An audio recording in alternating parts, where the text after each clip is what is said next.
Hello la famille, bienvenue dans cette nouvelle vidéo. Comme promis, nous allons parler de la notion de calcul des limites d'une fonction. Et dans la notion de calcul des limites d'une fonction, ce que l'on doit savoir c'est quoi? Que le calcul des limites d'une fonction est un outil essentiel pour comprendre le comportement des fonctions, analyser les asymptotes, étudier les dérivés et résoudre des problèmes mathématiques dans divers domaines, y compris la physique, l'ingénierie et les sciences naturelles. En tout cas, c'est un outil assez efficace que nous allons vraiment étudier. Alors, nous n'allons pas aller dans beaucoup de théories. Ce qui nous concerne ici, c'est apprendre comment calculer la limite d'une fonction et quelles sont les notions qu'il faut connaître avant de se lancer sur le calcul d'une fonction. Et c'est une notion qu'on commence à voir déjà à partir de la classe de première et qui s'étend jusqu'à votre poursuite scolaire et votre parcours universitaire. Alors la toute première notion ici qu'il faut voir, ce sera les formes indéterminées. Alors, les formes indéterminées, ce sont des calculs qu'on ne peut pas déduire un résultat net, tel que plus l'infini moins plus l'infini, c'est une forme indéterminée. On ne peut pas déduire la valeur. Plus l'infini plus moins l'infini, on ne peut pas, c'est une forme indéterminée. Nous avons 0 fois l'infini, qui est une forme indéterminée. L'infini sur l'infini, on ne peut pas effectuer ce calcul, donc c'est une forme indéterminée. Et 0 sur 0 aussi est une forme indéterminée. Alors, pour pouvoir contourner ces genres de résultats, vous allez être amené à lever l'indétermination, soit en utilisant la technique de factorisation, soit en utilisant la ronde rationnelle, soit la méthode d'Hospital que vous allez voir généralement à l'université. Alors, pour nous, le lever de l'indétermination, nous allons le voir dans les prochaines vidéos. Alors ici, deuxième point sur lequel on doit aussi maîtriser sur le calcul des limites, ce sont les règles de calcul. Quels sont les calculs qui sont possibles et les calculs qui sont fondamentaux? Alors ici, lorsque nous prenons un réel divisé par l'infini, cela tend vers 0. Donc tout nombre réel qu'on divise par l'infini, ça me donne 0. Et si j'ai un réel non nul, que je divise par 0. Pourquoi non nul? Parce qu'on a déjà dit ici 0 sur le 0 est une forme indéterminée. Donc, un nombre réel différent de 0 divisé par 0 va tendre vers plus ou moins l'infini. Tout dépendra du signe que nous allons voir aussi très prochainement. Alors ici, pour la troisième règle, l'infini plus un réel tend vers plus l'infini. Moins l'infini plus ou moins un réel, peu importe son signe, ça va tendre vers moins l'infini. Cinquième règle, plus l'infini à la puissance n'importe quel nombre réel va tendre vers plus l'infini. Alors, excepté 0. Et on prend la sixième règle, et vraiment il faut faire très attention. Moins l'infini à la puissance n tend vers plus l'infini si n est pair. Et ça tend vers moins l'infini si n est impair. Alors pour la septième règle, on voit un nombre réel multiplié par moins l'infini me donne moins l'infini si le a est positif. Ça va me donner plus l'infini si le a est négatif. Donc on aura d'abord le produit des signes. Après l'infini fois un réel va donner toujours l'infini. Et la toute dernière règle de calcul que tu dois maîtriser, c'est que un nombre réel fois plus l'infini va me donner plus l'infini si le réel est positif. Et ça va me donner moins l'infini si le réel est négatif. Tout comme je viens de l'expliquer avec la règle numéro 7. Au troisième point de notre cours, nous allons passer au calcul des limites, donc les limites des fonctions polynomiales, des fonctions polynômes. Alors pour le premier point, on va voir la limite de la fonction lorsque le x tend vers un réel. Bon, généralement, la variable ici, on va utiliser c'est x. Et il faut savoir qu'en mathématiques, la variable, elle est discrète, hein, elle est muette, donc on peut utiliser n'importe quelle variable, donc n'ayez pas de problème sur ça. Donc la limite quand x tend vers plus l'infini du polynôme p de x sera donc égal à quoi? À p de x0. Donc il suffit de remplacer le x par x0 et nous allons le voir dans la pratique. Et lorsque l'on tend vers, pour le cas où la limite, le x tendait vers moins l'infini ou encore plus l'infini, ici la limite d'une fonction polynôme lorsque x tend vers l'infini revient à calculer la limite du monombre de son plus haut degré lorsque le x tend toujours vers l'infini. Nous allons le voir tout à l'heure avec cette application. Alors ici, on nous demande de calculer la limite quand x tend vers 2 de moins x au cube moins 3 dans de cette fonction polynôme. Comme 2 est un nombre réel, alors, et que la fonction ici est un polynôme, il suffit de remplacer le x par 2. Et voilà, nous avons remplacé, donc 2 au cube c'est moins 8, 2 au carré c'est 4, 4 fois moins 3 c'est moins 12, et voilà, donc en calculant, nous avons ce résultat. Pour la deuxième limite, le x aussi tend vers un nombre réel et la fonction elle est polynomiale. Il suffit de remplacer x par racine carrée de 2. Voilà, nous avons ceci, 5 facteurs de racine carrée de 2 au carré moins 10. Et racine carrée de 2 au carré c'est 2, ça il faut le savoir, donc 5 fois 2, 10, 10 moins 10, et voilà le résultat c'est 0. Alors pour le c, nous avons ici x tend vers moins l'infini et là nous avons une fonction polynôme. Alors la règle dit qu'il faut prendre le monombre de plus haut degré. Or ici le monombre de plus haut degré c'est quoi? C'est la partie où il y a le x et le x il y a l'exposant le plus élevé. Alors ici c'est 2x au cube. Donc nous aurons, voilà, nous prenons, ça devient la limite quand x tend vers moins l'infini de 2x au cube. Et là on peut maintenant remplacer le x par moins l'infini. Et en remplaçant le x par moins l'infini, voilà ce que nous avons. Et comme on avait dit tout à l'heure que moins l'infini exposant n, si n est impair, ça donne moins l'infini. Si n est pair, ça donne plus l'infini. On vient de le voir tout à l'heure avec le cours. Donc nous allons l'appliquer ici. Nous aurons 2 facteurs de moins l'infini qui donnera quoi? Moins l'infini. Voilà le résultat. Alors pour le petit d, nous avons la limite quand x tend vers l'infini et là c'est une fonction polynôme. Nous allons faire la même chose, nous allons prendre le monombre de plus haut degré. Or le monombre de plus haut degré ici c'est 5x exposant 16. Voilà ce que nous avons. Et en remplaçant maintenant le x par moins l'infini, voilà ce que nous avons. Nous avons 5 facteurs de moins l'infini exposant 16. Or moins l'infini exposant n, ici le n c'est 16, 16 est pair, cela va nous donner plus l'infini. Voilà ce que nous avons. Et on avait dit plus fois plus va me donner plus.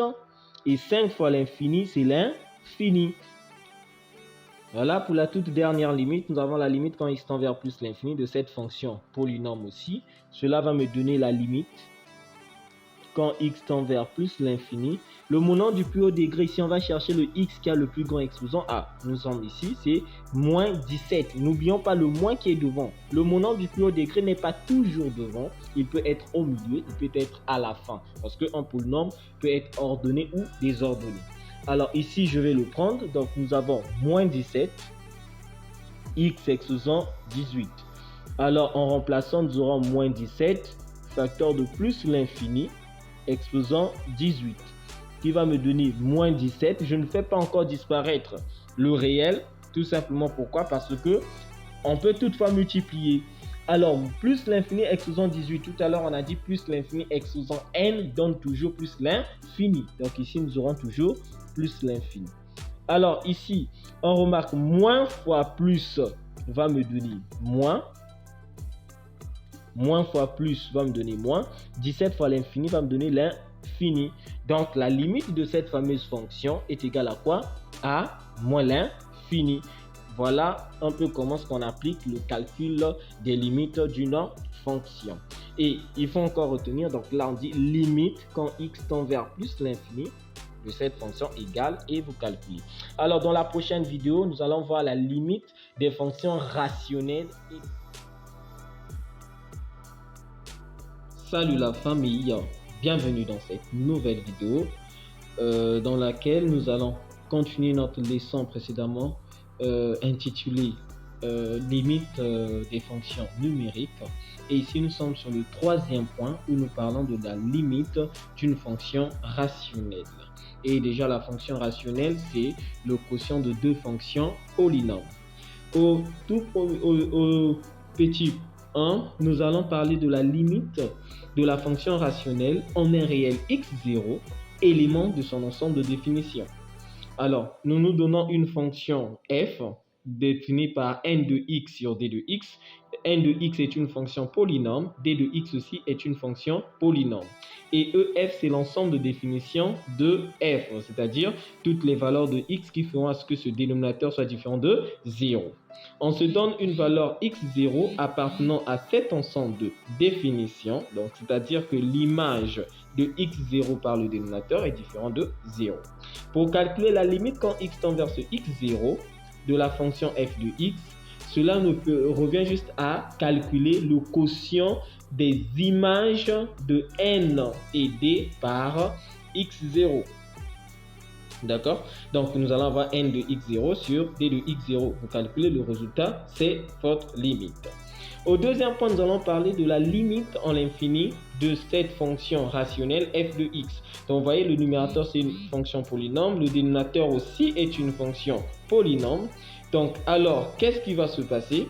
Nous allons prendre, comme nous sommes à l'infini, la limite à l'infini d'une fonction rationnelle se résume au calcul de la limite toujours à l'infini de mon nombre de plus haut degré du numérateur et du dénominateur. Donc, c'est comme ici dans notre cas, le monant du plus haut degré du numérateur, c'est an, x exposant n, et celui du dénominateur, c'est bm, x exposant m. Et avant de remplacer le x par l'infini, il faut d'abord simplifier les x. Donc, le x doit être seulement soit au numérateur, soit seulement au dénominateur, ou aucune des parties, on entend bien, numérateur, dénominateur. Alors, au niveau du troisième point, nous allons parler de la limite à gauche, limite à droite de x0 n'appartenant pas à l'ensemble de définitions. Donc ici, nous avons x0 et le x0 n'appartenant pas à l'ensemble de définitions. Donc, c'est que d de x0 est égal à 0. Maintenant, à gauche, vous allez d'abord calculer, tracer le tableau de signes. Donc ici, vous voyez, nous sommes à gauche de x0 et là, nous sommes à droite de x0. La notation x0 avec un moins au-dessus, ça veut dire x0 à gauche. La notation de x0 avec un plus au-dessus, ça veut dire x0 à droite. Dans la pratique, nous allons voir comment faut-il s'y prendre. Alors, voyons voir ici un cas. Rappelez-vous, avec le cours précédent, nous avons dit qu'un réel non nul divisé par 0 est égal à l'infini. Donc, c'était soit plus l'infini, soit moins l'infini.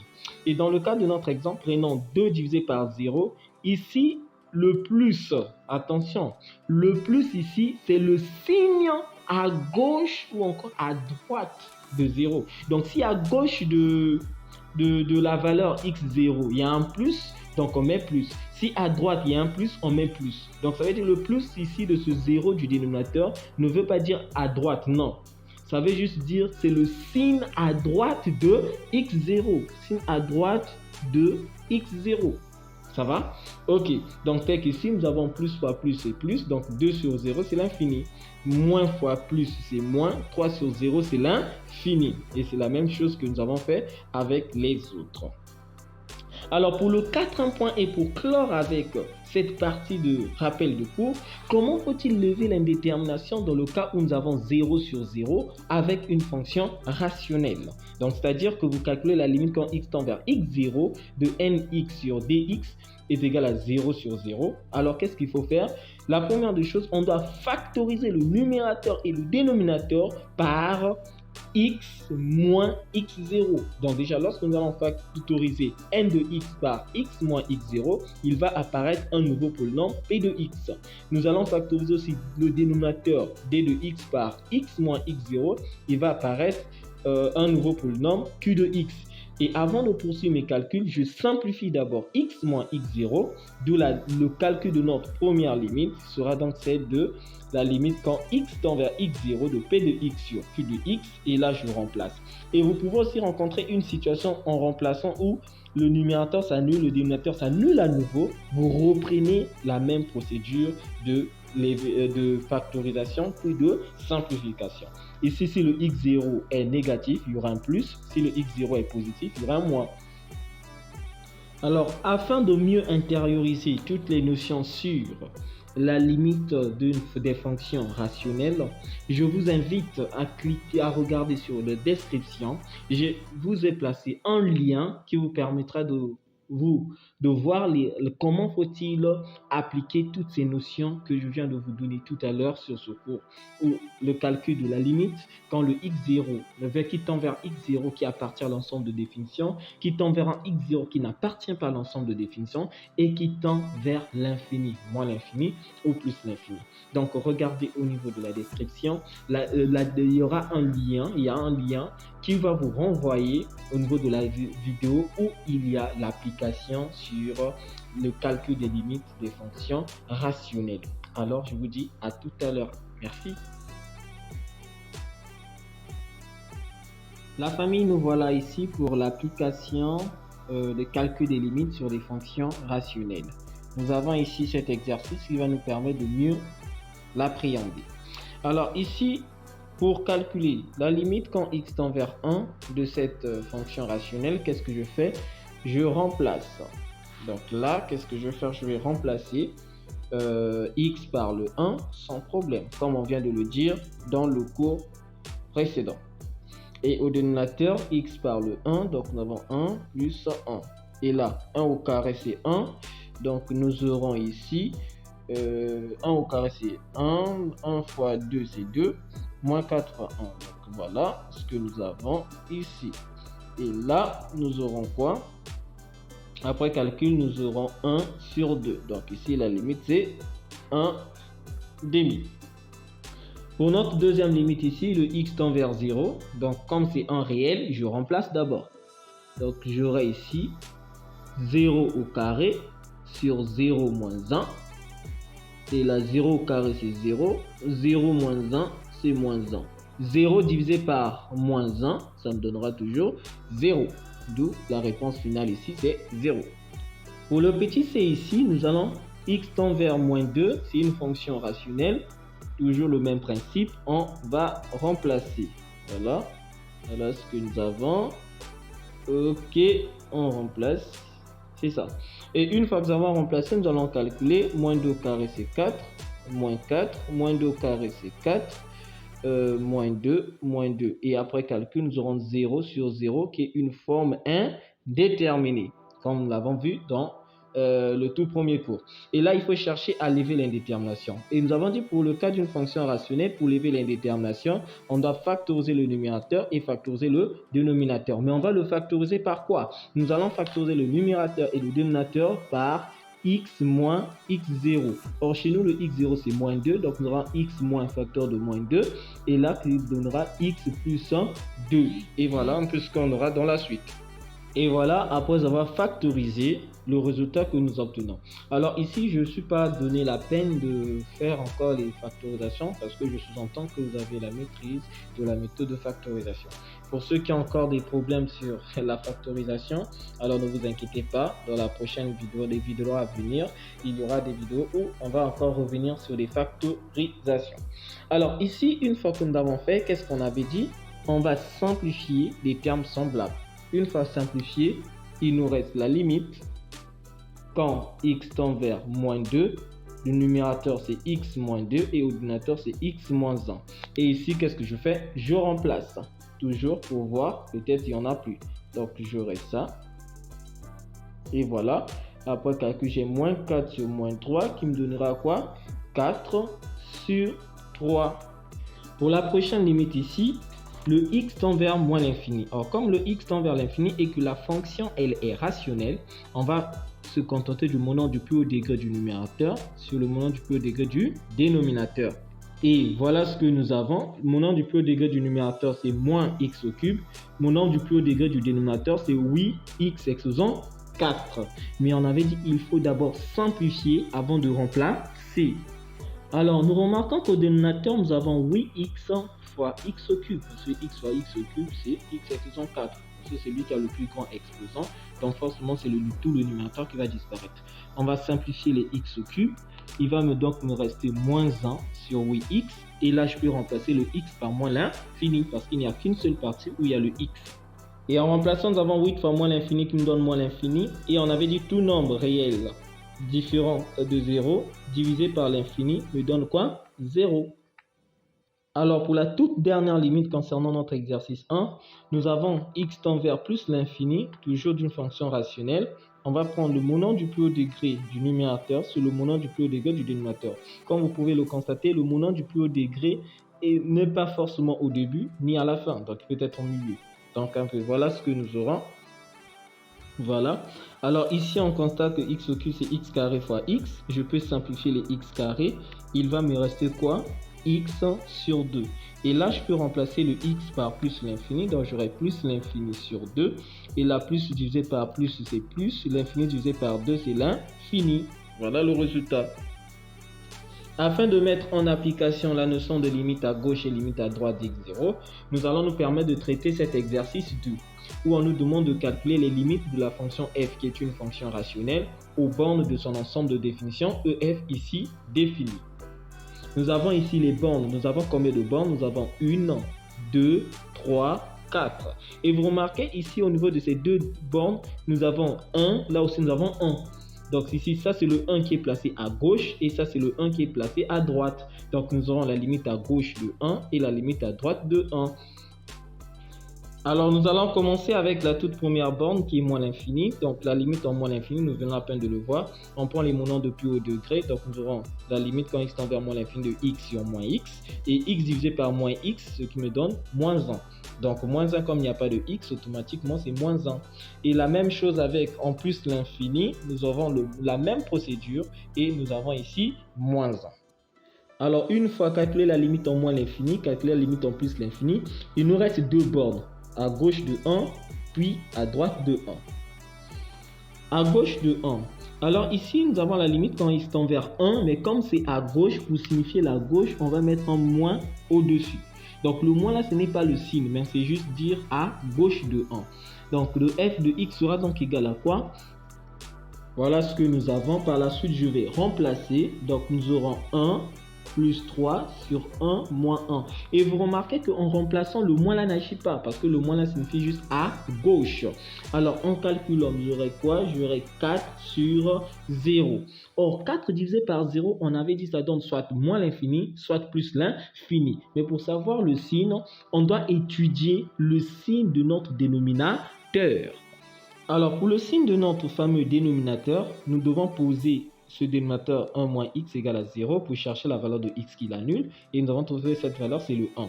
Alors ici, le tableau des signes, nous avons tracé notre tableau de signes. Alors le signe qu'on va placer à droite, ici nous avons moins. Donc ici, je viens placer le moins. Ici, nous avons le signe contraire, c'est plus. Une autre façon de réussir, prenez le signe qui est devant le x, moins fois moins, ça donne plus. Moins fois plus, ça donne moins. Et vous avez votre tableau. Alors ici, c'est la droite.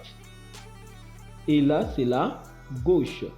Alors, à gauche de 1, vu que nous calculons la limite à gauche de 1, et à gauche de 1, si vous regardez à gauche, nous avons quel signe? Plus. Comme nous avons le signe plus, donc nous, au niveau du 0, qui est ici, nous allons placer le signe plus. Donc ici, je vais placer ça même en bleu. Nous allons placer le signe plus. Alors, plus fois plus me donne plus. Et 4 divisé par 0, ça me donne l'infini. Donc, notre fameuse limite ici est égale à quoi? À plus l'infini. Donc, vous voyez bien. Et tout ce que j'ai mis en bleu ici, ça se fait au brouillon. Donc, l'étude du signe, tu le fais au brouillon et tu le conserves parce qu'on ne sait jamais. Alors pour le calcul de la limite de f de x à droite de 1, donc ici par analogie avec ce que nous venons de faire ici, parce que c'est toujours le 1, on va remplacer. Et pour le plus qui est ici, c'est ici à droite, ça veut tout simplement dire que c'est la limite de 1 à droite. Donc ici on aura 4 sur 0. Or à droite de 1, il y a quel signe? Moins. Donc ici au niveau de 0, je vais placer le 0 moins. Alors plus fois moins, ça me donne moins. 4 divisé par 0 me donne l'infini. Donc la limite à droite de f de x, à droite, excusez-moi, de 1 est égal à quoi? À moins l'infini. Voilà, terminé avec cette notion de calcul des limites des fonctions rationnelles. Je vous dis à tout à l'heure. Ciao. Hello la famille, toujours dans la suite de notre leçon précédemment intitulée Calcul des limites des fonctions numériques. Ici, nous sommes sur le point 5 sur lequel nous allons parler des limites d'une fonction rationnelle. Avant d'aborder cette notion, il est important de rappeler des règles de base, des règles de calcul classiques que vous connaissez déjà. Et si on me demande de calculer la limite quand x tend vers x0, donc il faut savoir x0 ici, bon, je l'ai pris de façon générale, c'est un réel ou encore plus l'infini, vu que la fonction est rationnelle. Qu'est-ce qui se passe si la limite, donc on va remplacer le x0, le x de u de x par x0, ce qui va me donner quoi? Si ça me donnait a, un réel supérieur ou égal à 0, nous aurons la racine carrée de a. Et au deuxième cas, si la limite de u de x, donc du radicand, me donnait plus l'infini, donc cette limite égale à plus l'infini. Ça veut tout simplement dire que la racine carrée de plus l'infini donne plus l'infini. Donc on tend vers plus l'infini. Alors, nous allons passer ici au second point où on va parler de comment lever l'indétermination. C'est ça la partie la plus cruciale dans ce chapitre, parce que beaucoup de personnes ont du mal à lever l'indétermination lorsqu'il y a la présence des radicaux, généralement racine carrée. Alors, rappel. Pour le tout premier rappel, la racine carrée de x au carré, attention, c'est égal à la valeur absolue de x. Maintenant, la valeur absolue de x est soit x, soit moins x. À quel moment ça donne x? Ça donne x si et seulement si notre x tend vers plus l'infini. Donc, si le x tend vers plus l'infini, la racine carrée de x carré égale à x. Mais si le x tend vers moins l'infini, la racine carrée de x carré égale à quoi? Moins x. Deuxième notion qu'il faut connaître, c'est le conjugué. Alors ici, la troisième, on a vu en troisième, le conjugué de la racine carrée de a plus racine carrée de b, ça donne racine carrée de a moins racine carrée de b, et celui de racine carrée de a moins racine carrée de b est racine carrée de a plus racine carrée de b. Et là, nous aurons ici, voilà, toutes les notions le conjugué de racine carrée de a, c'est toujours racine carrée de a. Conjugué de racine carrée de a plus b, c'est racine carrée de a moins b. Conjugué de racine carrée de a moins b, c'est racine carrée de a plus b. Et le conjugué de racine carrée de u de x plus ax plus b, ça me donne racine carrée de u de x moins facteur de ax plus b. Ce sera très très important. Alors, comment lever une forme indéterminée provenant de ce genre de calcul? La toute première règle, c'est qu'il faut d'abord savoir est-ce que la limite tend vers plus l'infini ou moins l'infini. Si il y a une forme indéterminée qui apparaît avec ce genre d'expression, il faut savoir que ce sera soit le x tend vers moins l'infini, soit le x tend vers plus l'infini. Parce que la forme indéterminée qui va ressortir sera la forme indéterminée du genre plus l'infini moins l'infini ou moins l'infini plus l'infini. Voilà, ce qui est indéterminé si vous repartez au niveau de la toute première vidéo faite sur le calcul des limites. Alors, avant de se lancer dans ce calcul, je vais d'abord calculer le réel t. Et tout ça, ça se fait au brouillon. Donc, je calcule la racine carrée de a plus le e qui est là. Donc là, ici, e, hein, le e peut être négatif tout comme positif. Maintenant, si cette valeur égale à 0, alors pour lever l'indétermination, je dois procéder par rendre rationnel. Et on va rendre rationnel quoi? Ce numérateur, parce que ici, le dénominateur, on sous-entend que c'est 1. Et si la racine carrée de a plus e est différente de 0, alors on fait recours à la factorisation. Et qu'est-ce qu'on va factoriser? On prendra le x carré ici, on met en facteur. Et voilà, le x racine carrée de x, ça va sortir là où le x en fait en facteur. Et voilà, nous allons le voir dans la pratique. D'accord? Alors, pour la deuxième règle, dans le cas où le x tend vers moins l'infini, donc si nous avons, en remplaçant, nous avons une forme indéterminée du genre plus l'infini, moins l'infini, ou encore moins l'infini plus l'infini, on calcule cette fois-ci, lorsque le x tend vers moins l'infini, on calcule moins, donc t égale à quoi? Moins racine carrée de a, qui est le coefficient de x carré, plus le e qui est là, qui peut être négatif, tout comme positif. Alors, si cette somme est égale à 0, contrairement avec plus l'infini, ici on fait la factorisation, on procède par la factorisation. Et si le t qu'on a calculé ici est différent de 0, là on utilise non rendre rationnel, on utilise le conjugué. D'accord? Donc ici on va rendre rationnel quoi? Le numérateur, parce que le dénominateur on sous-entend que c'est 1. Alors pour la troisième règle aussi qu'il faut savoir, c'est que lorsqu'on calcule la limite quand x tend vers l'infini, donc de p de x sur q de x, alors ici p de x, q de x, le numérateur peut avoir un radicande ou encore le dénominateur en radicande ou les deux ont des radicaux.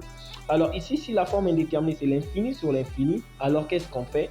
On procède par la factorisation de x à l'intérieur de racine. Donc ça veut dire généralement le radicand sera un polynôme du second degré. Là on met le x carré en facteur et on passe par la simplification des x.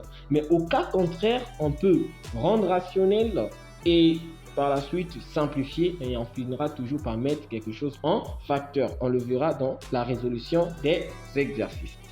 Et la toute dernière règle pour clore avec ce rappel de cours, lorsque nous avons la limite quand x tend vers 1 réel de ce quotient où il y a la présence de radicaux, donc soit il y aura racine carrée ici, soit c'est en bas ou les deux, et on tombe sur 0 sur 0, alors dans ce genre de situation, on utilise la procédure de rendre rationnel. Soit si le radical se trouve au numérateur, on rend rationnel le numérateur. Si le radical se trouve au dénominateur, on rend rationnel le dénominateur. Mais si le radical se trouve dans les deux côtés, on va rendre rationnel simultanément le numérateur et le dénominateur. Et nous allons le voir dans la prochaine vidéo, là où nous allons appliquer cette notion de calcul des limites des fonctions irrationnelles.